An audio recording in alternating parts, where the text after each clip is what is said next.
here, we have here a starter from a 2007 GL450. Now, I used to own this vehicle. This was my car back in the day, a couple years back. I sold it to somebody I knew. They started having some issues out of it, and they decided to get rid of it. Well, I decided to buy it back. So, we have a random Misfire. It's low on power. It was diagnosed over at Mercedes of Westchester out here in Cincinnati, Ohio. And they said it needs a new engine. Now, I took a risk on buying it because what if it does need a new engine? I'm going to try changing out the spark plugs and the coil packs. Also, I know that one of the catalytic converters is rattling real bad, so it's broken on the inside. That can cause some issues also.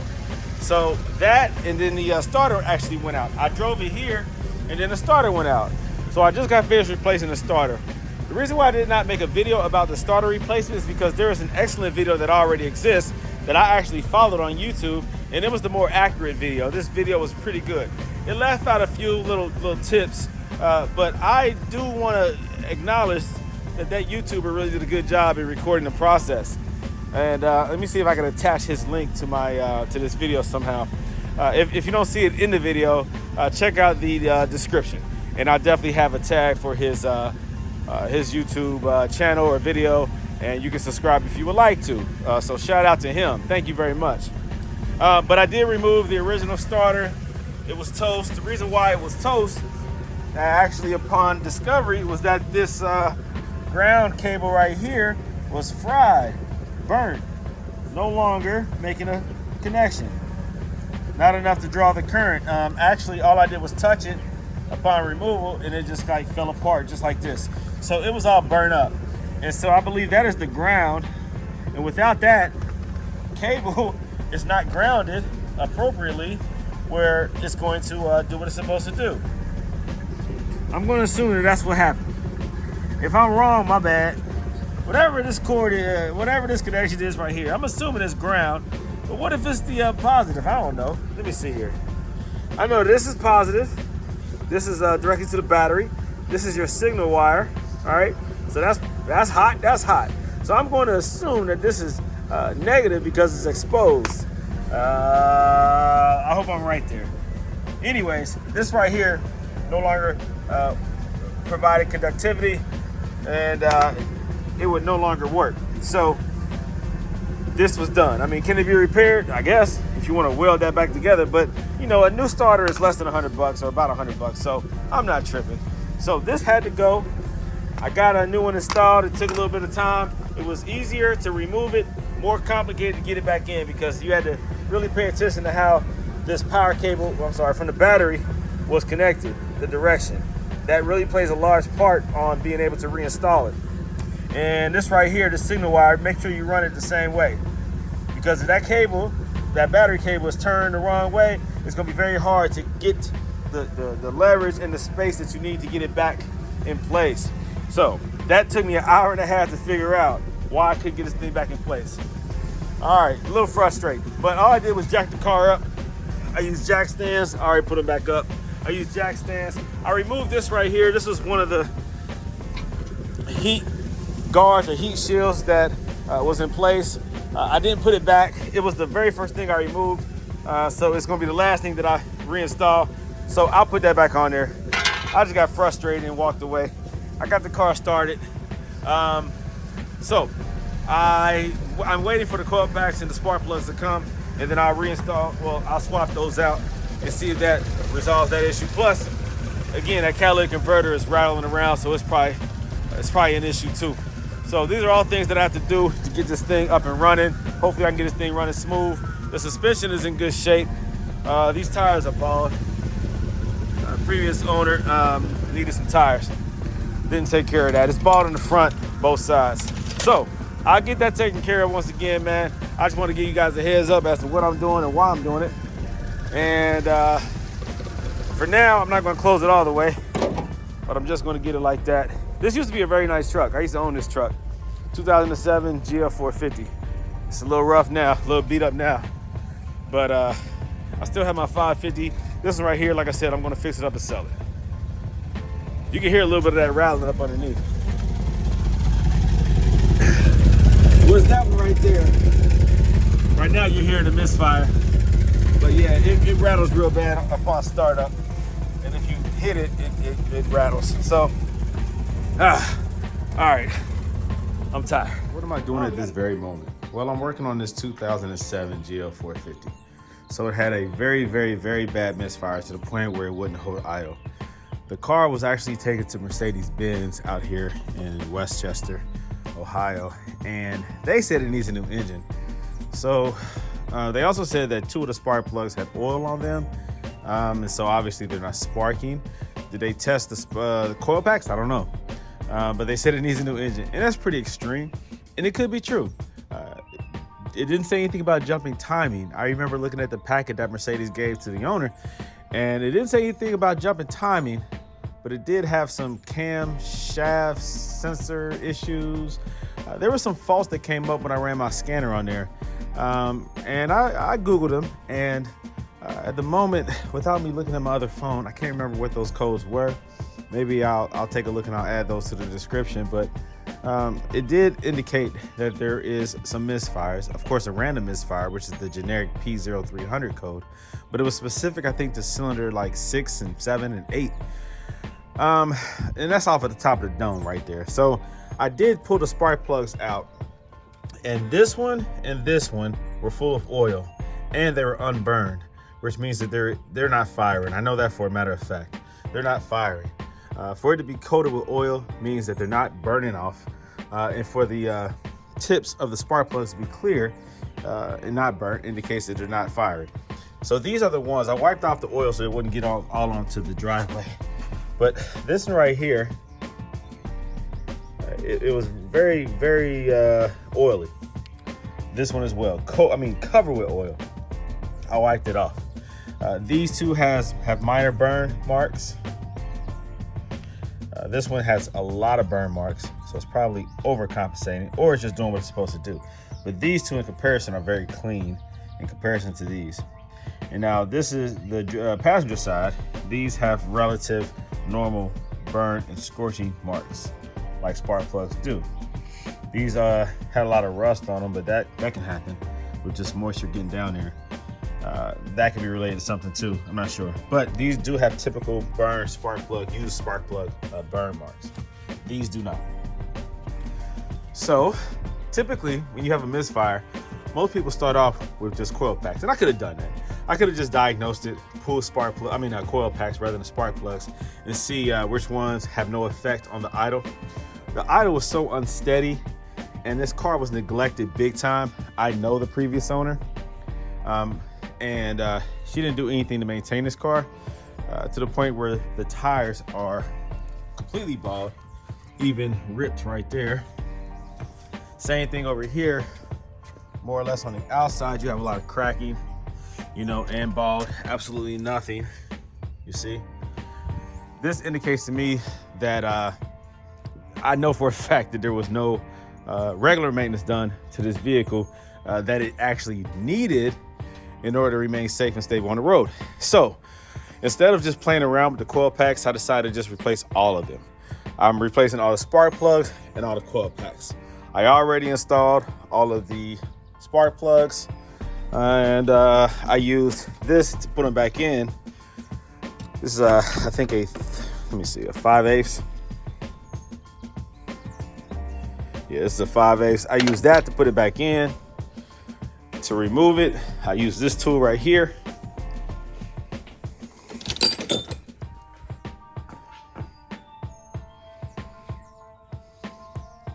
This has a little rubber grommet on the inside that grabs it. The spark plug goes in there and it holds onto it so you can remove it, extract it. It was in there. Some of them were in there pretty tight. Some of them were in there. I broke them free pretty loose. I don't over torque them when I install them. I like this tool here because it prevents you from over torquing it. You only have so much leverage here, and you use, the strength that you have in your hand to tighten it up.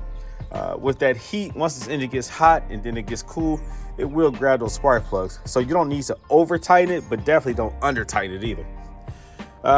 So these are the original ones, the original coil packs, and these are coming out. Well, they're already out, and I am going to replace them with new ones. Now this vehicle I bought in order to resell. I'm just going to fix it up. I bought it real cheap. I'll tell you, I bought it for $1,000, and it has 210,000 miles. 2007 GL450, 210,000 miles. The interior is not the best. Again, it's been neglected. It's been smoked in. How do I know that? Well, the smell and also that. All right, cigarette butts. It has a lot of oil and stuff from the hand. This has to be cleaned up. You know what it does to that plastic in Mercedes sometimes. And it just needs to be tightened up. The battery needs to be replaced. It needs some love. It needs some love. It's seen better days. Some dents here. More importantly though, I hope I can get this engine to run smooth. Because if the engine doesn't run smooth, I have to give it away for cheap. It's gonna be a parts vehicle. Or somebody else might just want to drop a motor in this joint. Oh, battery's dead, so I can't pop the trunk. But yeah, this used to be mine, man. I sold this to the previous owner a couple years back, about 2 years ago, I think. And this used to be my daily, and it was very reliable for me. Drove very good for me, enough for them to, for her to want to buy it from me, and that's what happened. So yeah, I mean, it has potential. It just has to be shown that love that it needs. It doesn't matter if it's a Mercedes or a Hyundai. You have to maintain these cars or they will give you a lot of problems. So let me go ahead and finish doing what I'm doing. Put these new coil packs in place.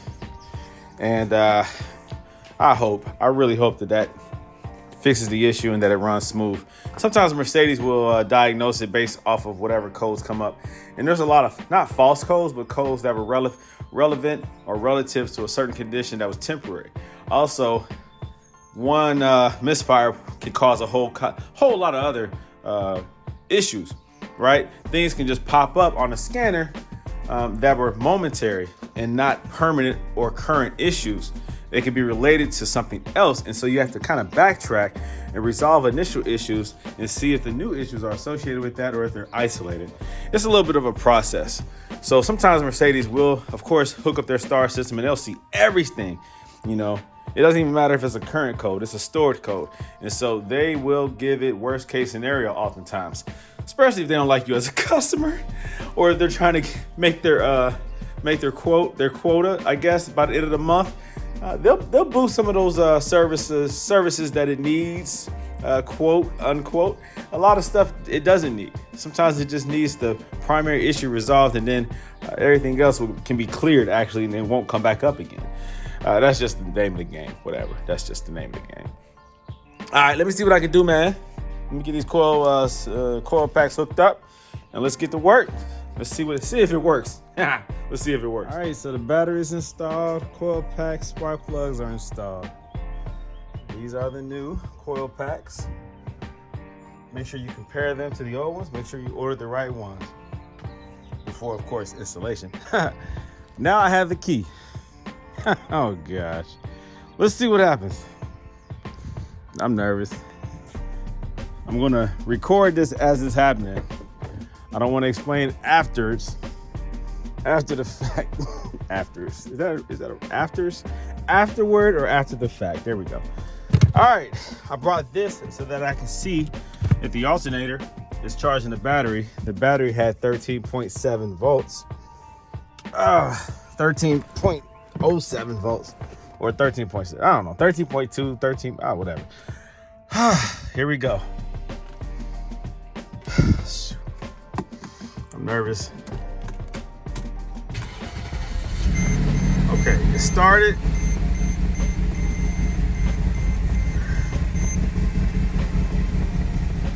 Still a bad idle. It's searching.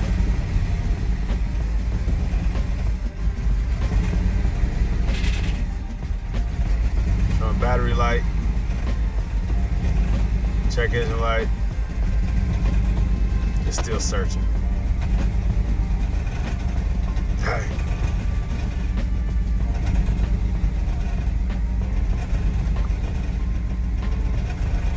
Dang. Now up underneath you can hear the rattle.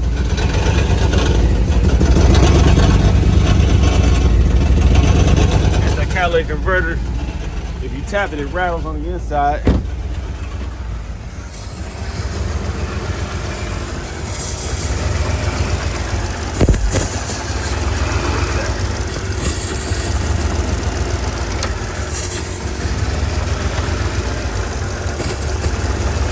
What's that noise?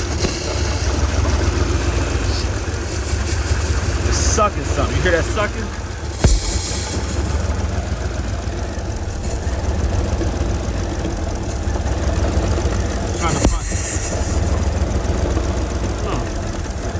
Trying to find an idle.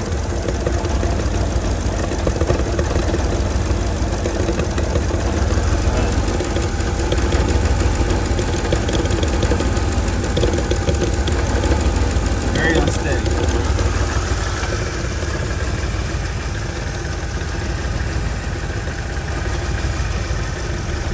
Very unsteady.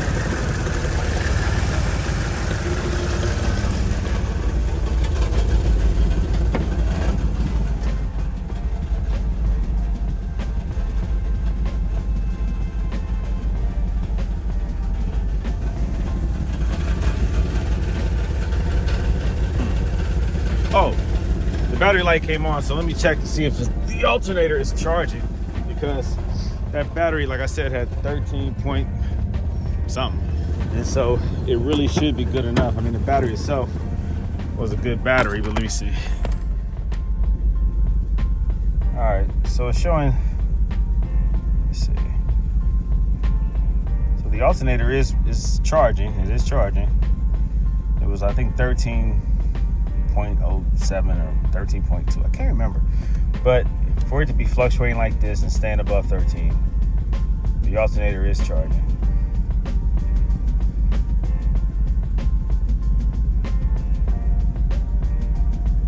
This is not the specific battery for this vehicle. It is a different Mercedes battery, but it should still be able to start it like it did, and it still should be able to operate. I'm not surprised that the battery light is on, because this is a smaller battery out of a 2014 E-Class, which is not the same battery, but it is an AGM battery. It's not the H8 though, that's required for this vehicle, but it does at least start the vehicle. All right. I wonder if that has something to do with that catalytic converter, I wonder.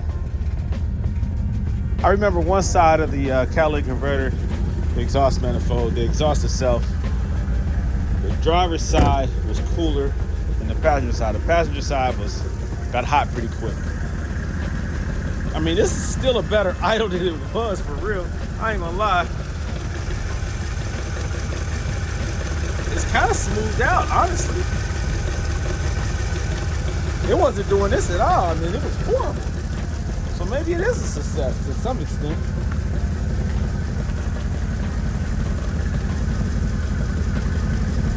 It's idling way better. Now let me go look at the needle.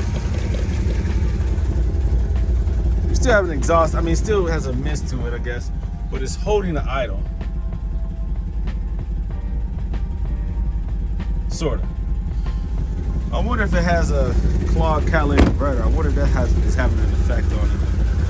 But if so, I think it would come up as a code, like the emission something, some kind of code with the catalytic converter, bank 2, bank 1, something like that. Well, let me put this cover on. It's not the best idle, but it is a decent idle.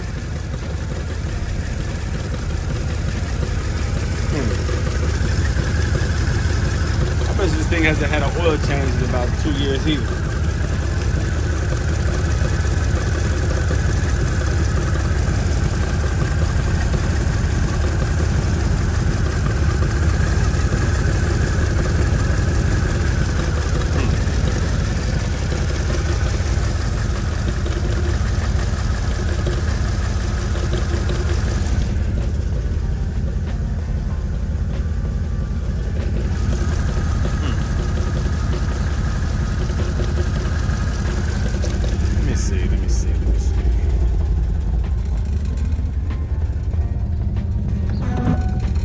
I bet you it has a clogged catalytic converter for it to rattle like that upon startup. course, with a misfire, everything up underneath is going to rattle and shake.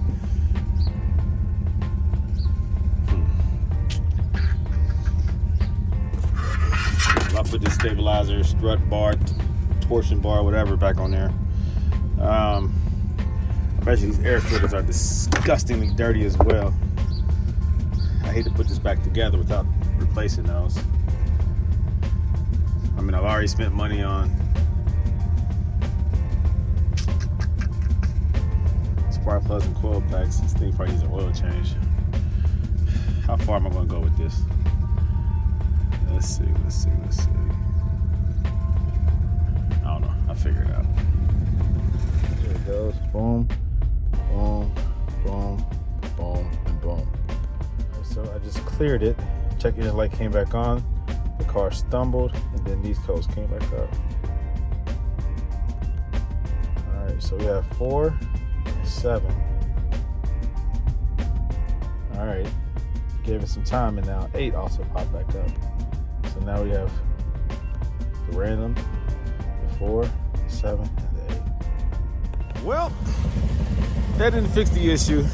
So it still has a bad random misfire. We're talking about cylinder, I think 5, 7, and 8. So there's something else going on here where it's not receiving spark. And it might be an internal engine issue. I don't know. But all I'm going to do is put it on the market. I bought it for $1,000. I probably have about $300 additional dollars into it. So $1,300, and it's going on the market for cheap. Of course, I'll make sure I get my money back off of it. And the intent is to make profit. I was hoping I'd be able to resolve it and make more money off of it, but I'm not going to get real in debt with this vehicle. I'm not going to spend a lot of money on this vehicle. It is what it is. And so somebody who is going to buy it is going to know what they are buying. I'm not going to hide anything. It is what it is. All right.